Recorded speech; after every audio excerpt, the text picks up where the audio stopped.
Tov. Rabotai, on avance doucement et sûrement vers la clôture du Sefer Shmuel. Et je vais vous dire qu'il y a un fil conducteur, parce que comme vous savez bien, Shmuel Aleph, Shmuel Bet, c'est une découpe qui est arbitraire, qui n'a pas forcément un sens. La vérité vraie, c'est que Shmuel, c'est un seul et même livre, Shmuel Aleph, Shmuel Bet. La découpe arbitraire de terminer Shmuel Aleph avec la mort de Shaoul, de commencer Shmuel Bet avec le lendemain de la mort de Shaoul, ça peut être une logique thématique, mais au niveau du prophète Samuel et les compositeurs et les auteurs du Sefer, c'est depuis Vayhi ish echad min aramatayim tzofim, Shmuel Kana, jusqu'à le moment où David va acheter le Goren Aravna, la parcelle de terre, le lopin de terre qui était à Aravna pour la construction du Beth Amikdash. Shimon, excuse-moi de te couper. Excuse-moi de te couper, j'ai oublié. Est-ce qu'on pourrait faire le shiur à l'Erefoav et l'Elou Nishmat? On commence par l'Elou Nishmat. Alors, l'Elou Nishmat, c'est donc la sœur de Monsieur Séraph, dont le nom est Étoile Nejmanzma Bat Zahara Elbaz. Étoile Nzma Bat Zahara Elbaz. C'était quand? J'ai pas compris. C'était la semaine dernière. Aujourd'hui, ce soir, c'est le Shiva. Je suis pas au courant. Pourquoi personne ne me dit rien? Je sais pas. Moi, je l'ai appris quand Jacob m'a dit qu'il pouvait pas venir au Shiur. Je ne le savais pas avant. Je pense, sans m'avancer, parce que c'est facile de le dire après coup, que j'aurais fait un tour pour voir Jacob Tzaddik. ולيש 50 צדיקים בתוך העיר וג'קוב בתוכם. חבל. הייתי הולך אליו. טוב. אז בוודאי לעילוי נשמת אחותו, שהיום פקידת שבועה. C'est la sœur de monsieur Azrad. La sœur de monsieur Azera. Qu'est-ce que j'ai dit? Non, la sœur de monsieur Azera, pas de monsieur Séraph. Oui. Pardon. Ah, la sœur de... Donc la tata de Jacob. Séraph. La tante de Jacob, ouais, slicha. Tante de Jacob. Oui. Pas la sœur, la tante de Jacob, ouais. La tante de la femme de Jacob. La tante de la femme de Jacob. Non, de Jacob. Ah, de la femme de Jacob. La tante de la femme de Jacob. Jérémy, arrête l'enregistrement, on reprend. L'Avdil ben Ametim, le ben Achaim. Et au niveau de la Refoua Sheleva, donc c'est le frère de Gérard Halimi qui est gravement malade, c'est Gilles. Le nom, c'est Gilles Avraham Chaim ben Nelly Uraïda. Gilles Avraham Chaim ben Nelly Uraïda, les Refoua Shlema, on chol besarom arpe, betoch sh'ar cholei amo Israël. Amen. Donc, après avoir dédié ce shiur aux personnes qui nous sont chères, on va reprendre ce que je vous disais, le tchoum, les gvulot, la frontière du début et la fin du Sefer Shmuel, ça commence par la naissance de Shmuel, et ça termine par l'acquisition de David Ameler de Goren Aravna, la parcelle de terre sur laquelle on va construire le Beth Amikdash. L'un des fils conducteurs du Sefer Shmuel, on peut dire, c'est la rivalité, la possibilité pour Malchut, David et Malchut Shaoul de cohabiter ou de ne pas cohabiter. C'est une manière de pouvoir faire une découpe de tout le livre et de le lire avec ces lunettes-là. Et c'est quelque chose de très particulier parce qu'on va voir que ça revient perpétuellement. Que ce soit entre David et Shaoul, entre Jonathan et David, entre Avner et Yoav, Avner représentant de Malchut Shaoul, entre Shimei ben Gera et David, Shimei ben Gera il est de Benjamin, comme Shaoul, qui était de Benjamin, ça continue avec Mephibosheth, ce qu'on va étudier aujourd'hui, au début de Shmuel Bet et maintenant, Mephibosheth qui est le fils de Jonathan et le petit-fils de Shaoul, mais qui apparaît en tant que Mephibosheth ben Shaoul, mais en fait c'est son petit-fils. Ben Ebanim Alem Kebanim. Et tout au long et à la fin du livre, Mamash, le thème de la fin du livre, c'est les Givronim et une grande punition qui arrive à Am Israël. Et finalement, en cherchant un peu, on se rend compte que la raison pour laquelle Am Israël est en difficulté, c'est parce que il y a 5 enfants de Shaoul qui, en fait, on doit payer à Shaoul le fait, l'épisode de Nov Eira Kohanim, et il y a 5 enfants qui n'ont pas été enterrés, qui vont être pendus. C'est la vengeance des Kohanim. Et Ritzpa Bataya qui va les couvrir. Et encore une fois, ça revient avec Shaoul et ses enfants. Donc, du début jusqu'à la fin, il y a Shaoul. Ça apparaît à chaque fois comme des petits épisodes. Et on a l'impression que chacun des épisodes, il est indépendant. Il n'a pas de rapport avec son précédent ou celui qui va le suivre. Mais en fait, ce que je veux vous dire, c'est qu'il y a un fil conducteur. Et aujourd'hui, on va peut-être étudier l'une des parachutes les plus dramatiques de tout le Tanakh en tant que cause, pas dramatique, en tant qu'événement, en tant que les effets, ce qui va se passer, c'est pas en soi, ça paraît pas tellement si grave, mais ça va être en fait une première brèche qui va causer en fait la séparation du pouvoir, la destruction du Beth Amikdash, la galoute, tout, sur l'épisode qu'on va voir maintenant. L'épisode dans son shoresh, c'est un épisode, on va dire, entre guillemets, bénin de Lashon Hara, de David et de Mephibosheth. Mais Bashoresh, c'est quelque chose qui est significatif, on va essayer d'étudier aujourd'hui. On commence ici, Perek Yutet, Pasuk Kafeh. On a sauté quelques psukim, puisque ça, on l'avait étudié, cet épisode-là de Shimei, Hashem Amar Lo Kalel, et donc juste après l'épisode de Shimei Ben Gera et de David Amelech, on arrive maintenant à Mephibosheth. Mephibosheth Ben Shaoul. Donc Mephibosheth, le petit-fils de Shaoul. Yarad Likrat Amelech. On parle maintenant, pour se resituer, nous sommes après la mort de Avshalom. Après le fait que David revienne à son palais après avoir pris la fuite, après que Yoav se soit occupé de la tuer Avshalom, l'affrontement entre David et Yoav, Yoav lui dit, mais toi, tu nous fais honte, tu te comportes comme si on avait tué le plus grand de tes amis, alors que c'est le plus grand de tes ennemis, c'est l'ennemi public numéro 1, Avshalom. L'âme Israël ne sait pas comment expliquer ton comportement, le fait de pleurer autant pour la mort de ton fils. Tu nous mets en porte-à-faux. Et David, il se reprend. Et il y a eu toute un massa au matan entre David et Yoav pour comprendre dans la sgira du Marasé de Avshalom. Comment on clôture, comment on résume ces Marasé avec Avshalom. En fin de compte, on a étudié le dernier shiur, l'épisode de Yoav. On a essayé d'étudier Yoav tout au long du livre. Quelle était la chita de Yoav? Pourquoi Yoav, d'une certaine manière, il essayait d'avoir comme un état dans l'état. Il essayait tout en étant fidèle et il avait des attentes. Il voulait peut-être avec Avshalom, il n'a pas osé. Il est parti avec Adonia et ça, il a osé. Il s'est permis de tuer Amasa Ben Yeter, il s'est permis de tuer Abner. Il a comme un état dans l'état. On essaie d'expliquer tout ça à propos de Yoav. Maintenant, on arrive à vraiment, c'est la fin de la fin.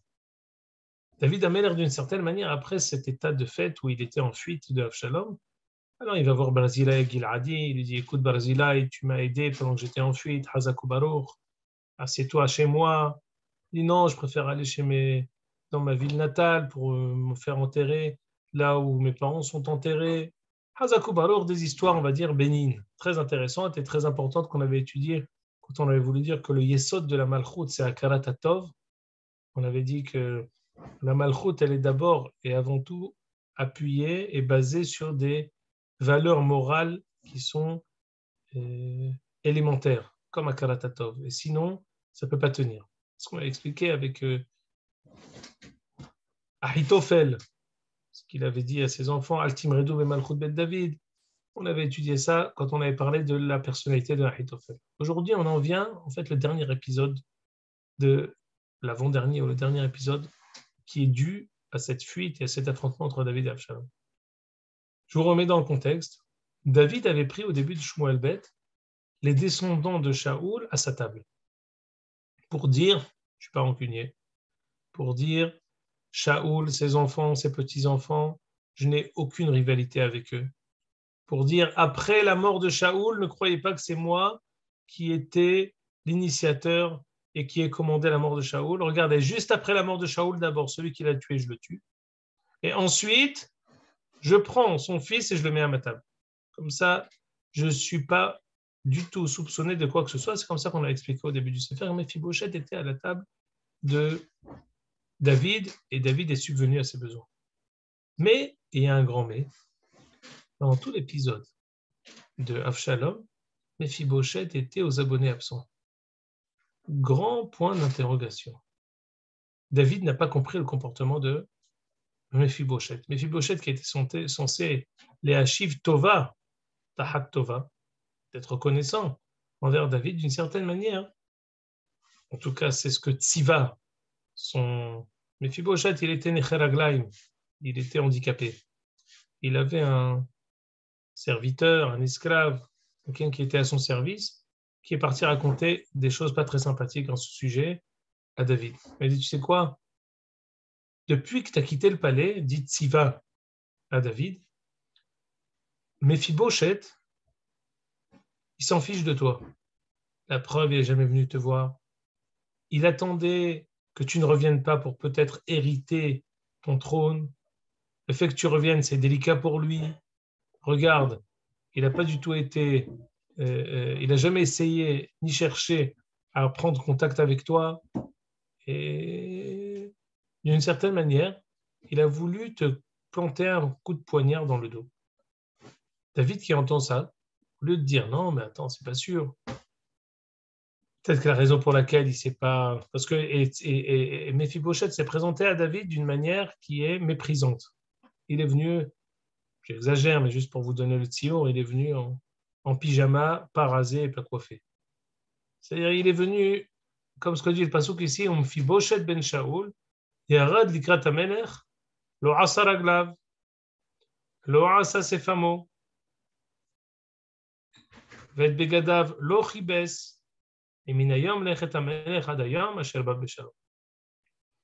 Donc, d'une certaine manière, Méphibosheth n'a pas du tout été respectueux. On ne va pas recevoir le roi avec une tenue qui est méprisante. Pardonnez-moi, on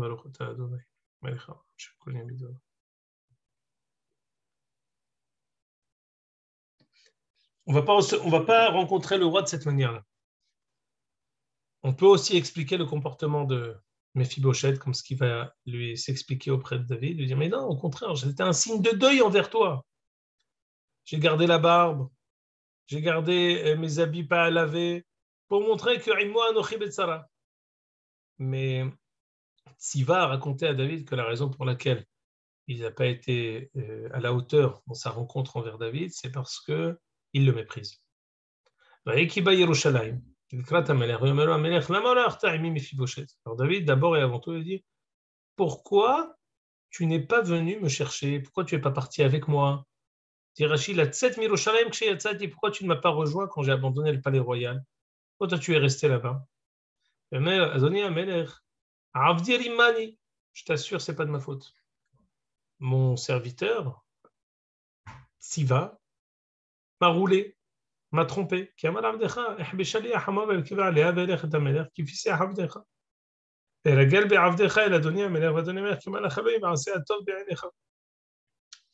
J'ai été roulé, je ne pouvais pas venir. J'ai voulu venir, mais mon serviteur est parti. Je n'avais pas les possibilités matérielles de pouvoir te rejoindre. Et toi, je sais, David, que tu es comme Malach Hashem Tsevaot. Quoi que tu décides à mon sujet, puisque je vois que tu es en colère, et Mekoubal Alay. Je suis conscient, dit Méphibosheth, de ta gentillesse. Tous étaient passibles de mort. Et ils ont cherché ton mal. Et malgré tout, tu as malgré tout décidé de me mettre à ta table. Qu'est-ce que je peux dire de mieux à ton sujet? Tu n'as aucune preuve à faire, David. Tu as toujours été l'ifnim mishuratadin. Pourquoi tu me racontes, pourquoi tu me dis toutes ces paroles de flatterie? Pourquoi tu me trompes? Amarti, ata vetziva tahleku etasade. Je sépare je partage vos biens entre toi et Tziva. Je te déshérite de tes biens. David n'a pas reçu les explications de Mephibosheth. David a été, on va dire, trompé. Il a été influencé par la version qu'il a entendue de Tziva avant l'arrivée de Mephibosheth. Les excuses que Mephibosheth lui a données de l'épisode ne lui ont pas convenu, et donc il a décidé, peut-être sur un coup de tête, peut-être pas, de dire Ata Tziva tahleku et tassadé. Non, c'est pas suffisant ce que tu me dis, pas bon. Et donc, je te déshérite. Mephibosheth, pour montrer qu'il est vraiment sincère, il y en a Mephibosheth à la mer, Gam et Kolika.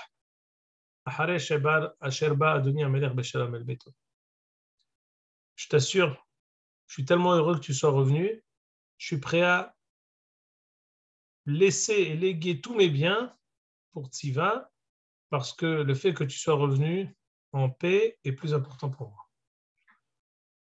De quoi s'agit-il? Qu'est-ce que c'est cet épisode d'une certaine manière un peu anodin? Qu'est-ce qui se passe? Alors, j'ai demandé aussi, Jérémie, de mettre un autre pasouk dans Shmuel précédent, où Tziva, c'est déjà adressé à David. Avec Tetzaïn Gimel.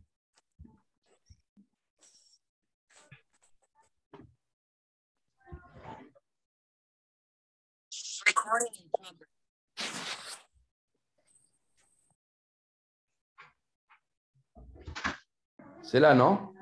Très bien. Alors, David, pendant qu'il était en fuite, il rencontre Tziva et il lui dit, ma mère, vaillez ben Adonecha, où est ton maître? Tu sais pourquoi il n'est pas là? C'est parce qu'il attend que tu meurs pour pouvoir prendre ton trône. Il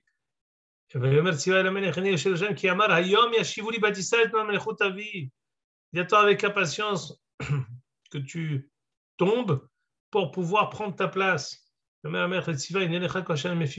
te donne immédiatement tous ces biens. Si c'est vrai ce que tu me dis, je t'attribue immédiatement ces biens.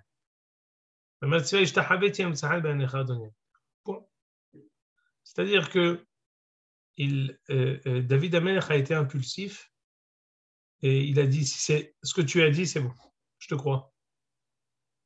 Et quand il a entendu ces excuses de Mephibosheth, alors il a mitigé ses paroles et il a dit, non, moite-moite, moitié-moitié.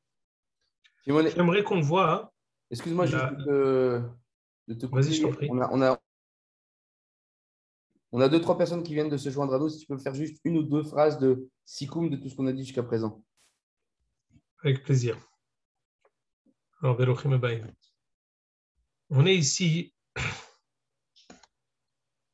on amorce l'atterrissage de la fin du Sefer Shmuel. Et dans cet atterrissage du Sefer Shmuel, l'un des fils conducteurs du livre entier, c'est les liens entre Malchut Bet David et Malchut Shaul. En fait, le livre qui a commencé par Venatata la'amatecha zera anashim, que Hanna va mettre au monde un prophète qui va oindre 2 rois, Shaoul et David, c'est en fait l'enjeu de tout le livre. Ce n'est pas seulement l'enjeu de les mettre au monde et de les oindre et de les sacrer rois, c'est ensuite comment on va continuer. Et ça, c'est quelque chose qui suit tout le livre. L'un des événements les plus importants dans le lien entre David et Shaoul, ou David et la descendance de Shaoul, c'est les liens de David avec le petit-fils de Shaoul, le fils de Jonathan, qui s'appelle Mephibosheth. Mephibosheth, qui est le dernier descendant de la tribu de Shaoul, que David prend à sa table, que David nourrit, blanchit et loge, parce que David est en difficulté. Hein. Mephibosheth paraît ne pas être solidaire à David. Mephibosheth paraît être même indifférent. Mephibosheth paraît même attendre la chute de David pour hériter de son trône. En tout cas, selon les dires de Tziva, son serviteur, son esclave, qui raconte ça à propos de Mephibosheth à David. Lorsque David rencontre effectivement ce Mephibosheth, il voit qu'il était vraiment négligé. Il ne l'a pas reçu comme ce qu'on est censé recevoir un roi. Il ne s'est pas habillé, il ne s'est pas rasé, il ne s'est pas coiffé. Tu es négligent. Mephibosheth dit à David, c'est par solidarité avec toi, je suis négligé. David, ça ne lui convient pas cette excuse et il dit, je te déshérite. Alors la première fois que Tziva lui a dit que Mephibosheth ne veut pas hériter, ne veut pas être solidaire avec lui, il a dit, écoute, je déshérite entièrement Mephibosheth. La deuxième fois, il a dit, non, je le déshérite moitié-moitié. Voilà les faits. Maintenant, cet épisode-là, hein, on va voir qu'il a une portée terrible. C'est comme si on fait un petit trou dans un avion. Un petit trou dans un avion, ça devient ensuite un avion qui s'écrase. C'est ce qui se passe ici. Amène, s'il te plaît, Jérémie, la Gemara de Shabbat Nunvav.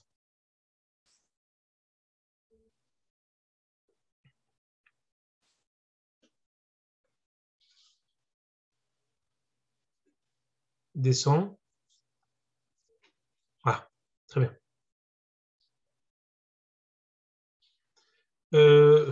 Tu as la page d'après peut-être, excuse-moi. Ça commence ici, mais aussi la page d'après si c'est possible. Je ne l'ai pas, mais je vais la débrouiller. C'est Nun Zayin Amoud Aleph. Dans Nun Zayin Amoud Aleph, qui est censé être écrit ici. Ici, on reproche à David que David ait reçu un Lachon Hara. Parce qu'en fait, c'est comment dire, c'est David c'est Tziva, pardon, qui a raconté à David des choses sur Mephibosheth sans qu'il les ait vérifiées. Attends une seconde, voilà. Très bien, super. Nun Zayin Amoud Aleph. Super. Ah non, c'est pas bon. Non, alors Nun Vav Amoud Bet, excuse-moi.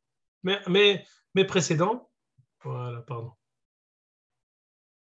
Voilà, c'est ça ce que je veux. La Gemara dit comme ça. Vas-y, agrandis s'il te plaît, Jérémie. C'est la fin du Pérec. Voilà. Écoutez, regardez ici. Exactement là où tu es dans le virage. Amar Rav. Amar Rav Yehuda, Amar Rav. Là où tu as le curseur, une ligne en dessous. Amar Rav Yehuda, Amar Rav. Pesha'a she'amar David le Mephibosheth. Lorsque David a dit à Mephibosheth, Ata vetziva tahleku et asade, je te déshérite de la moitié de tes biens, toi, Mephibosheth, Yatzta batkol ve'amralo, rehav'am ve'yarov'am, yahliku et ameocha. À cause du comportement de David envers Mephibosheth, finalement, Malchut Israël va se séparer. Le schisme qu'on nous raconte quand on étudie des cours d'histoire, le schisme entre Jéroboam et Roboam, eh ben, à quoi il est dû? À cet épisode-là où David a écouté du Lachon Hara, que Tziva a dit, tu sais, en fait, Mephibosheth, il veut ton mal. C'est ça ce qui nous a coûté, écoutez bien. Première chose, la séparation des Malchouyot entre Rehav'am ben Shelomo, le fils de Salomon, et Yerov'am ben Nevat. Bon, on peut dire, bon, c'est pas grave. Prochaine phrase de la Gemara. Amar Rav Yehuda Amar Rav. C'est inimaginable. Il m'allait le kibel David Lachon Hara. Si David n'avait pas reçu ce Lachon Hara, lo nechleka Malchut bet David. La Malchut bet David n'aurait pas été séparée, ne se serait pas séparée, ne se serait pas scindée. Lo avdu Israël avoda zara, velo galinu me'artzenu. On n'aurait pas été en exil. C'est pas possible. Quelqu'un écoute ce shiur et dit, mais je n'ai pas compris, on ne m'a jamais mis au courant de cet épisode-là. Dis-moi, le lien n'est pas évident. Hein, tout ça. Ben oui, c'est ça ce que je vous dis, monsieur Al-Lahmi. C'est ça ce que je veux dire. C'est très compliqué, je ne sais pas vous expliquer. La vérité, que j'ai la suivante. Je ne suis pas sûr que vous allez sortir avec une réponse aujourd'hui. Mais parfois, comme ce qu'on dit, c'est mieux de sortir avec une bonne question qu'avec une mauvaise réponse. Donc on va sortir avec une bonne question, en tout cas, peut-être des éléments de réponse, mais peut-être pas une bonne réponse. Comment cet épisode anodin, inconnu au bataillon, personne ne connaît ni l'identité de Mephibosheth, ni l'identité de ce Siva, nom bizarre que personne ne connaît. Cette les circonstances de David qui revient de cette bagarre où Absalom l'a persécuté. Et en fait, quand David il est à bout de force, et parfois quand on se dispute avec quelqu'un et qui réagit un peu mal, tu dis écoute, je m'excuse, j'étais fatigué. David, il est essoufflé. Il a été chassé de chez lui. Il a été en fuite. On a tué son fils. Il a été mis à l'épreuve par Yoav, qui a tué un chef des armées. Yoav a presque fomenté l'assassinat de son fils Absalom.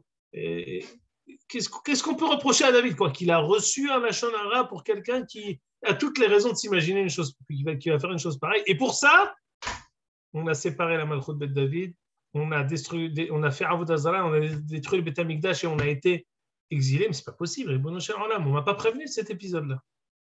Adkan la She'ela. Qu'est-ce que vous voulez me proposer comme réponse?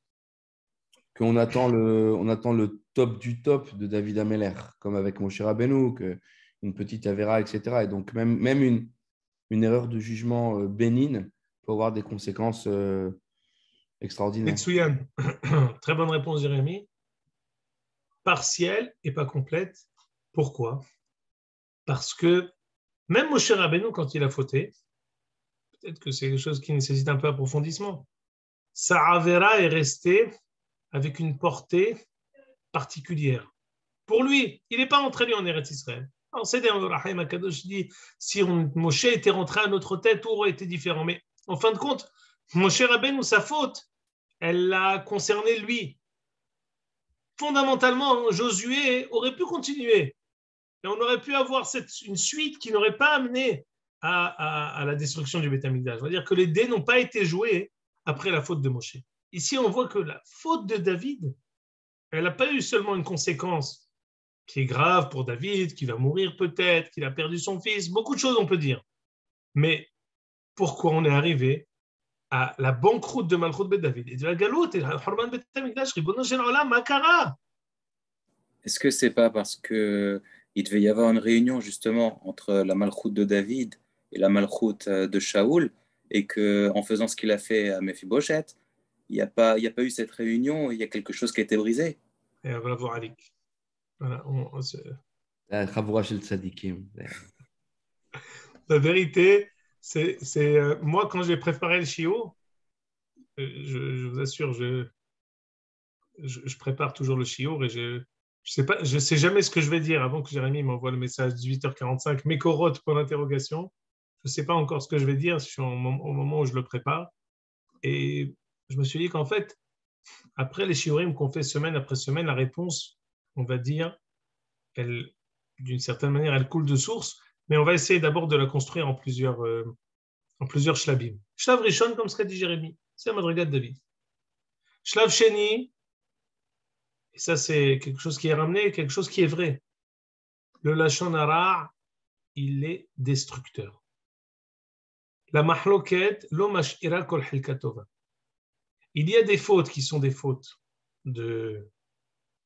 tu frappes le selar au lieu du parler, tu dis il y a des fautes qui sont des fautes, mais qui ont des conséquences minimes.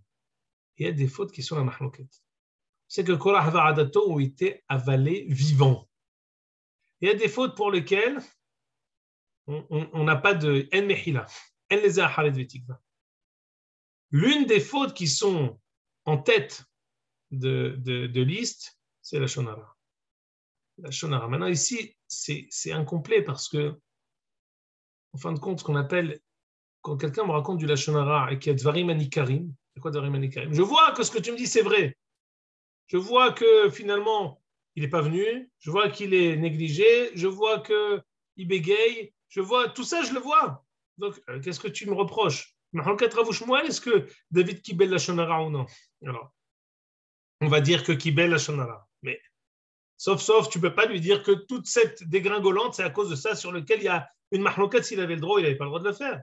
Donc, deuxième élément de réponse, la shonara.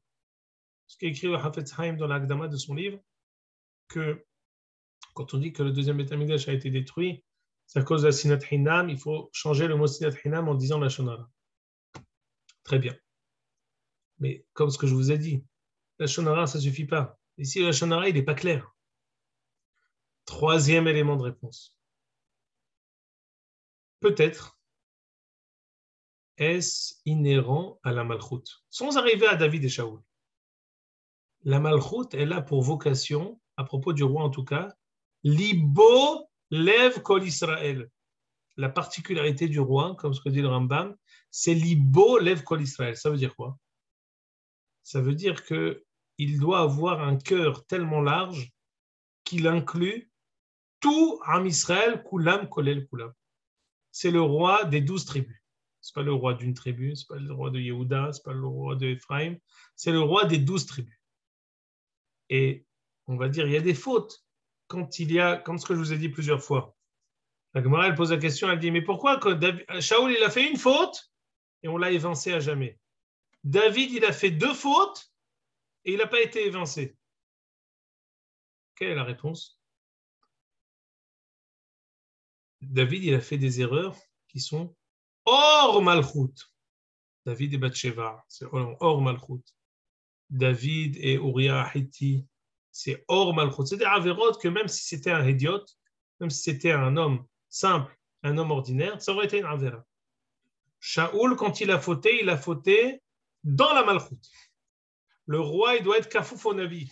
Il doit y avoir une interaction bria entre la Nevoua et la Malchut. Lorsque, on est bientôt Shabbat Zachor, lorsque Shmuel lui a dit « Attends-moi » et qu'il ne l'a pas attendu, il a fait un manquement dans sa vocation de la Malchut. Quand quelqu'un il fait une erreur, il y a quelqu'un qui peut faire une erreur, il est avocat, c'est peut-être pas un bon exemple. C'est un Oved Iriya et il a fait une faute de tahboura. C'est cachour. Oved Iriya, il a fait une faute de tahboura. Pourquoi? Parce qu'il a fait une faute de tahboura, alors il faut que je l'évince. Il faut qu'il soit évincé de sa avoda. Si par contre, en tant que Oved Iriya, il fait une erreur qui est propre au klalim de la mairie, alors ça oui, il va peut-être être évincé, parce que c'est quelque chose qui est propre à son rôle. La shonara pour un roi, c'est comme la vocation de la malchoute, c'est que tout le monde s'unisse autour d'une personne quand on fait une faute. De la shonara, c'est un manquement par rapport à la vocation première de la malchoute. Et cette fissure, elle a montré que la première, Am Israël qui a demandé au début du Sefer Shmuel, on veut un roi, tenallanu melech reshoftenu. Non, c'est pas bon. Raté. Avec tout ce que vous avez essayé, tout ce que le roi a essayé, parce que le roi, c'est en fait le miroir de la madriga du peuple, comme ce qu'on a parlé souvent, ça n'a pas réussi. Comme ce que je vous dis encore une fois, David avait toutes les raisons d'y croire, et en fin de compte, de payer à Shaoul tout ce qu'il lui a fait jusqu'à présent, Ribono Shel Olam. Shaoul, il l'a poursuivi. Shaoul, il l'a mis à mal. Il a tenté de le tuer. David a été l'ifni mishuratadin. Et maintenant, on montre que Betor Beto, il essaye l'ahtor tahtav.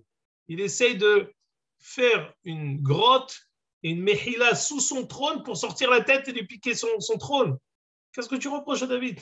Il est en fin de, fin de parcours, en fin d'épreuve très difficile. Quel est son reproche? Donc on a dit, David, on a dit la shonara, on a dit malchut. Quatrième chose, peut-être, et ça c'est quelque chose qui est... J'aimerais, pour qu'on puisse comprendre ça, qu'on fasse le Targum de Kohelet.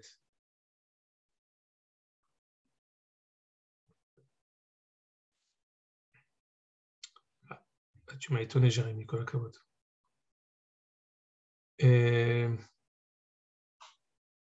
Attends, j'ai dit la Kozma, attends une seconde. Greg Bet, Pasuk Yudalef, non? Descends.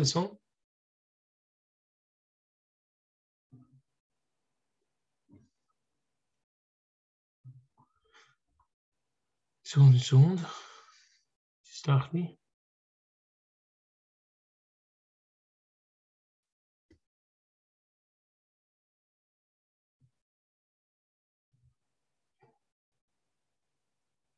Remonte avant.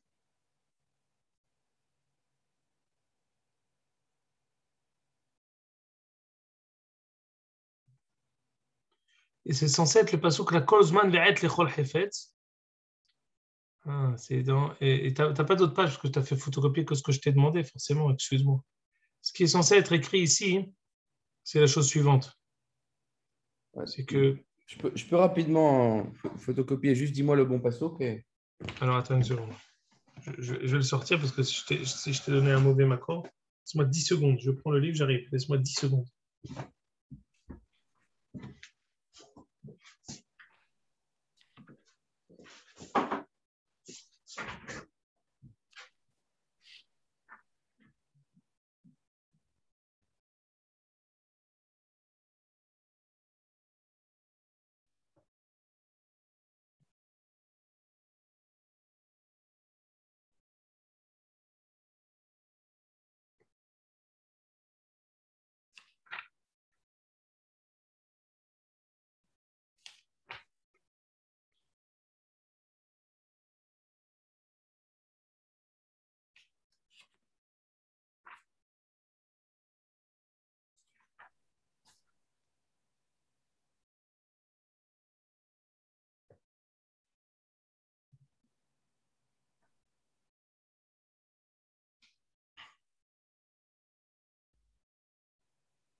Le pasuk, c'est et kol asa yafe be'ito. Laisse-moi voir. Et kol asa yafe be'ito. Peut-être c'est la page d'après. Descends.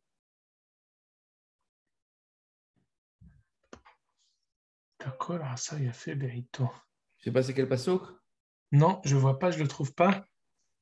Une seconde, je vais te le trouver tout de suite. Kol asa yafe be'ito. Une seconde. Shimon, Oui. ça a l'air de vouloir dire ça, que Voilà, finalement, si le schisme a été provoqué par David, Super. le comportement de David, et que la destruction du Beth Amikdash, elle est provoquée par le comportement de David. Ça veut dire qu'en fait, il n'y a que celui qui arrive, et que nous, on attend que c'est le Mashiach qui va finalement remettre les choses d'aplomb, c'est que celui qui a causé le problème, lui, il n'y a que lui qui peut le réparer. Non, c'est pas sûr, parce qu'on a déjà mentionné ça, que souvent les erreurs qui sont les erreurs des dirigeants sont le reflet des failles et des brèches qui existent chez nous. Alors, quand ça arrive chez David, on vient déresponsabiliser personne. Et quand ça arrive chez David, parfois aussi, c'est le résultat de la madriga du peuple. Alors, regarde ici, on va voir ici quelque chose de très important dans le Targum ici que Jérémy prend en photo. J'ai rendez-vous avec Jean-Jacques. Vas-y. Ouais, je vous envoie ça. D'accord, assez alphabet.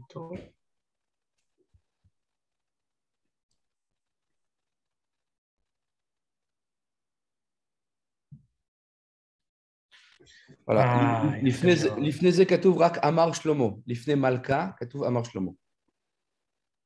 Voilà. Amar Shlomo. Écoutez bien. Vas-y, si tu peux agrandir, pardon. Voilà. Alors, écoutez bien. Shlomo dit dans Kohelet, et ta kol yafe asabei. Tout ce qu'il a fait, il l'a fait en 100 ans. Parce que ici, j'ai une question à vous à introduire. Mais si vraiment, à partir du moment où David il a mal réagi par rapport à cet épisode entre Méphibosheth et Siva, alors pourquoi ça n'a pas été instantané? Pourquoi on a laissé le Beth Amikdash se construire? Pourquoi on a laissé Shlomo avoir des enfants, Rehavram et Yerovam, et après se séparer? Bah vas-y, paye tout de suite, dit le Targum. Amar Shlomo Malka Beruach Nevoa. Shlomo Amelech a dit avec prophétie. Yad Kola Avad Hashem Shapir Ba'id Dane. Chaque chose que Baruch Hu l'a faite en son temps. C'est quoi? C'est quoi? Des Hazia Matsuta. Kadosh Baruch Hu a vu la dispute qu'il allait avoir. Il a vu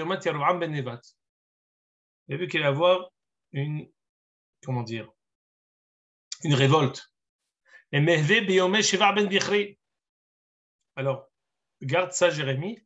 Reviens sur Shmuel.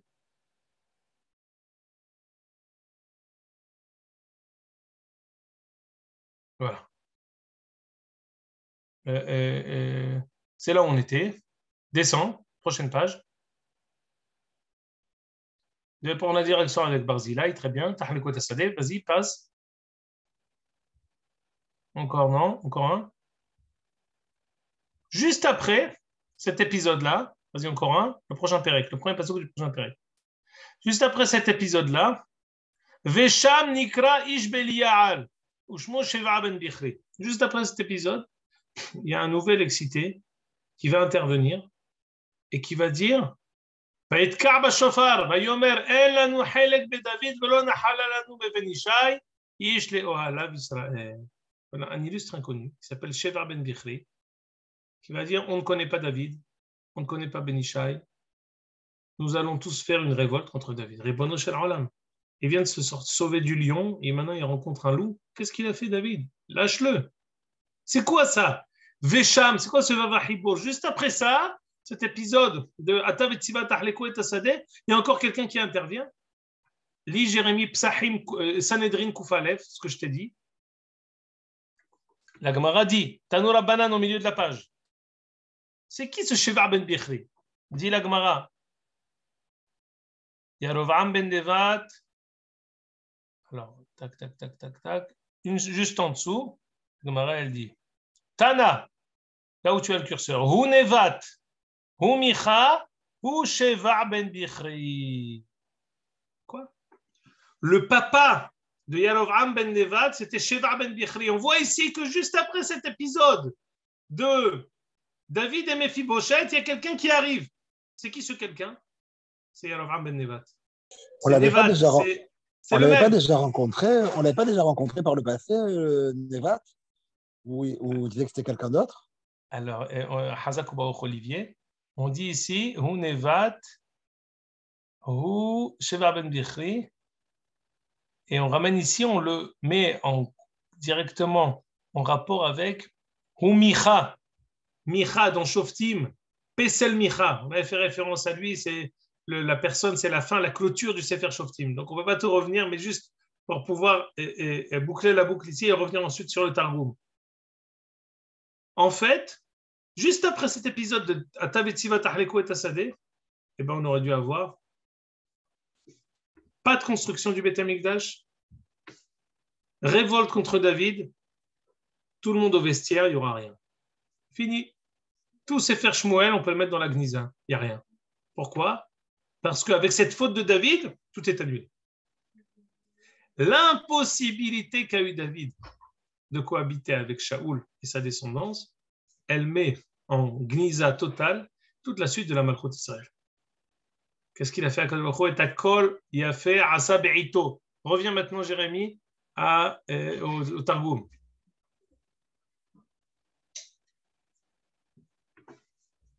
Dit ça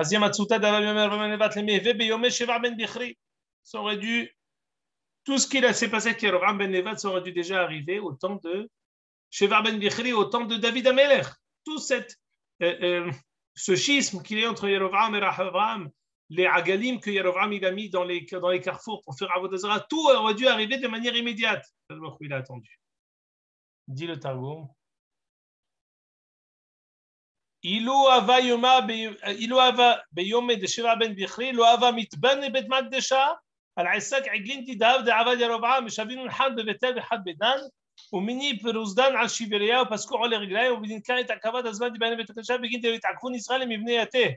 אף יד שם על הבד הכתיב מפורש על אבן השתייה וכו'. Ça veut dire quoi? Kadosh Baruch Hu a potentiellement, fondamentalement, immédiatement, ça aurait dû arriver.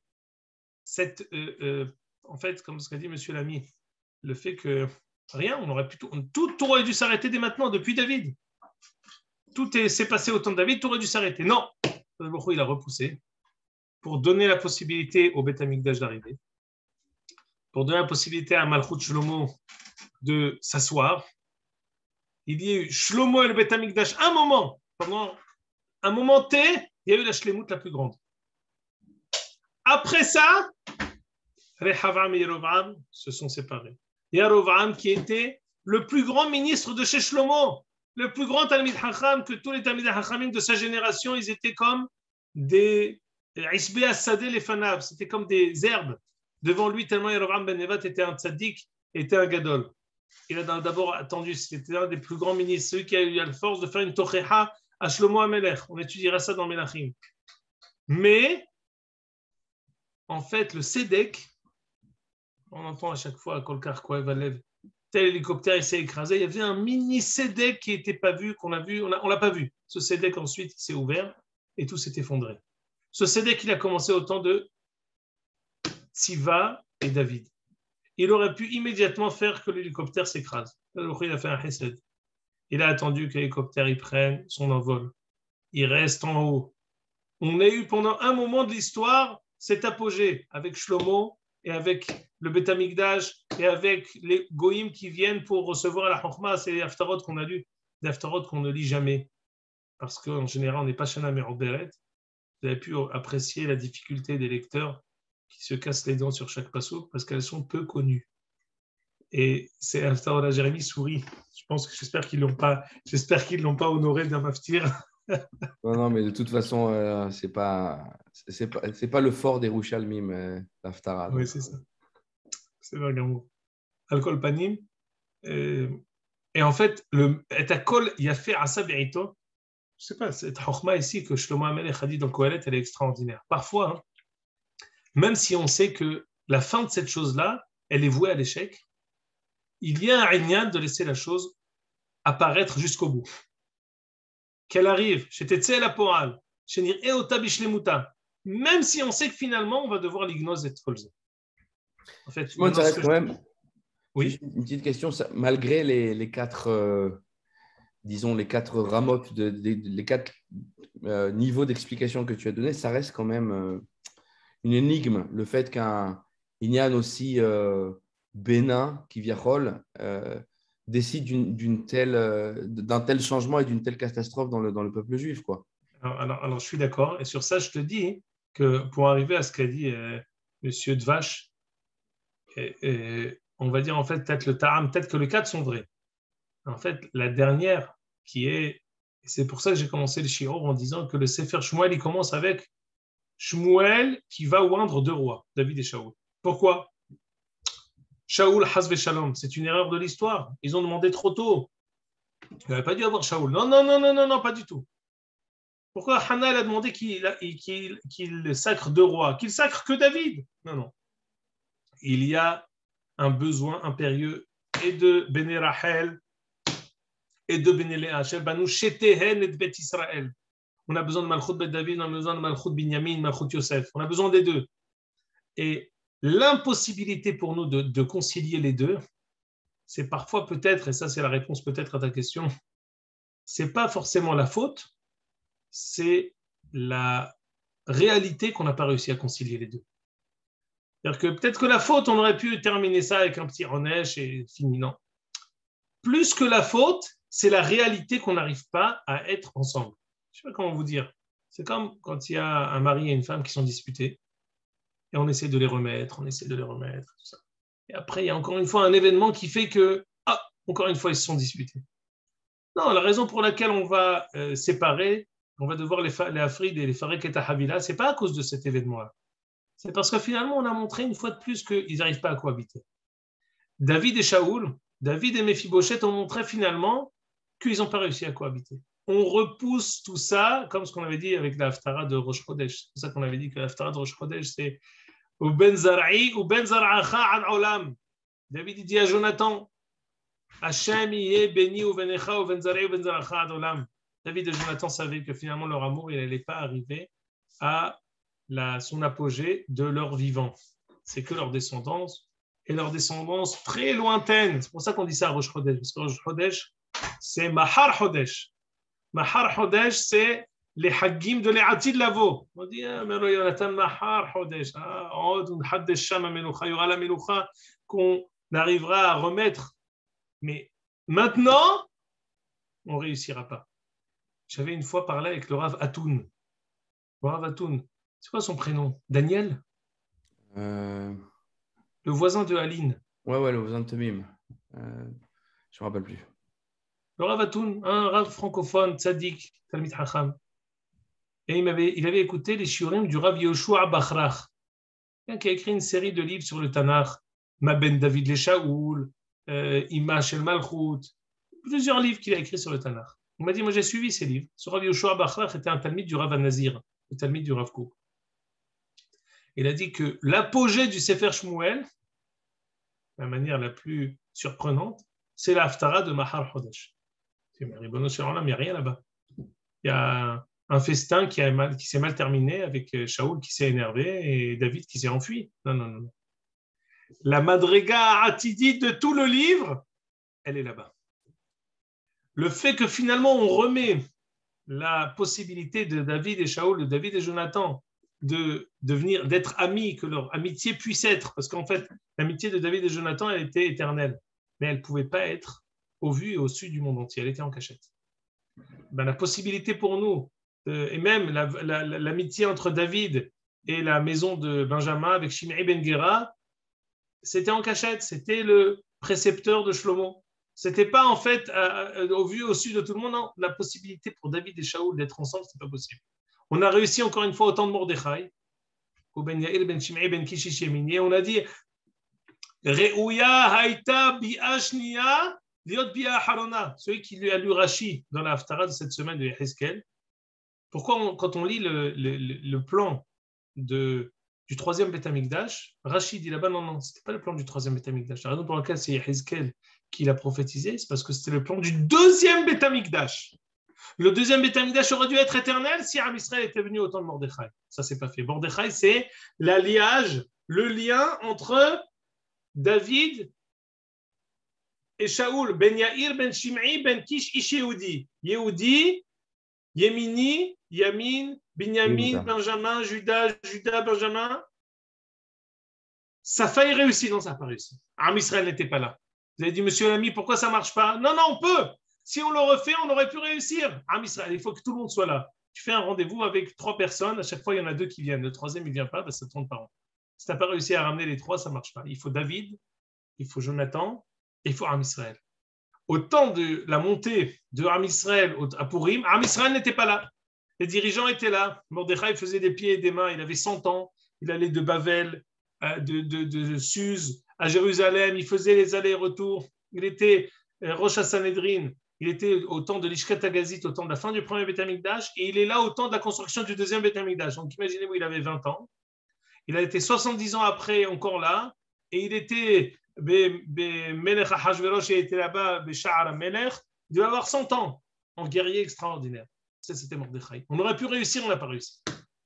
Et c'est en ça que je dis cet épisode bénin, il est majeur parce que c'est l'enjeu de tout le livre. Et pour ça qu'à chaque fois, on revient, on termine avec Shaoul, encore une fois, il revient. On termine avec ses enfants, encore une fois, ils reviennent. On termine avec tout le monde, et bien 5 cadavres qui refont surface pour nous dire non, c'est pas fini avec Shaoul. On a encore une dette et quelque chose à payer avec lui. Ça, c'est le fil conducteur de tout le livre. Shmuel, il a un rôle, c'est de sacrer 2 rois, David et Shaoul. Pas l'un des deux, pas l'un sans l'autre et l'autre sans l'un, on a besoin des 2. Et c'est ça ce qu'on n'a pas réussi, et c'est ça ce qui va nous coûter. Vegalin nehleka malchut bet David, avdu Israël avodah zara, vegalu am Israël me'artzam. Ad kan. Azak Baruch. Il faut aussi comprendre pourquoi lui, David, ne l'avait pas compris, pourquoi il a fait cette faute envers Mephibosheth. Enfin bon, peut-être la prochaine fois. Azak Baruch. Azak Baruch. Alors peut-être si tu veux la semaine prochaine, Jérémy, on se va panim et le panim, ou alors pas, on verra. On a essayé cette semaine, ça n'a pas trop marché, mais on va essayer de voir. Ça serait bien, ouais. Mais je voulais vous dire aussi que des bar mitzvot Adar Aleph, ça n'existe pas. Donc ne me prétextez pas des bar mitzvot Adar Aleph, ça n'existe pas. Les bar mitzvot, c'est Adar Bet. Alors vous pouvez me dire des Azkarot Ashkenaz, Adar Aleph, peut-être, mais c'est tout, c'est fini. Même si à la naissance, c'était Adar Aleph. Alors, si à la naissance, c'était Adar Aleph, Adar Bet, très bonne remarque, David, c'est Mahoket, Magan Avram et tous les poskim. Mais je crois que, vraisemblablement, C'est pas Tous ceux qui possible. sont nés il y a 13 ans, il n'y avait qu'un Hadar, il n'y avait pas de Hadar. Donc, Ouais, c'est ça, c'est pas possible. 13 ans après, Oui, tu reçois un mot Beret. c'est un chiffre impair, c'est tous les 3 ans, 2 ans l'année en Ah ouais, donc Bundesliga. ça peut rentrer dans le, ça peut rentrer dans le 13. Ça peut arriver, mais j'ai vérifié, je crois que j'ai pas été invité par personne pour une bar mitzvah. Toutes les bar mitzvot, elles sont Itnakzoub et les Hadarbet. Ok. Ouais. Alors, Bezrat Hashem. Coltou va bientôt. On se Bye, retrouve La bye, semaine bye, prochaine, bye. Jérémy, tu me diras et on essaye de le faire parce qu'on avance vers la fin du livre. Je ne sais pas si on va faire le Siyum avant Pessah, on verra. Bezrat Hashem. On arrive là bientôt, très bientôt. On vérifiera le début de semaine prochaine. Allez, à bientôt. Zakou Baruch. Salut. Et Traot, les amis. Baruch. Salut. Shalom, shalom. Shalom, merci.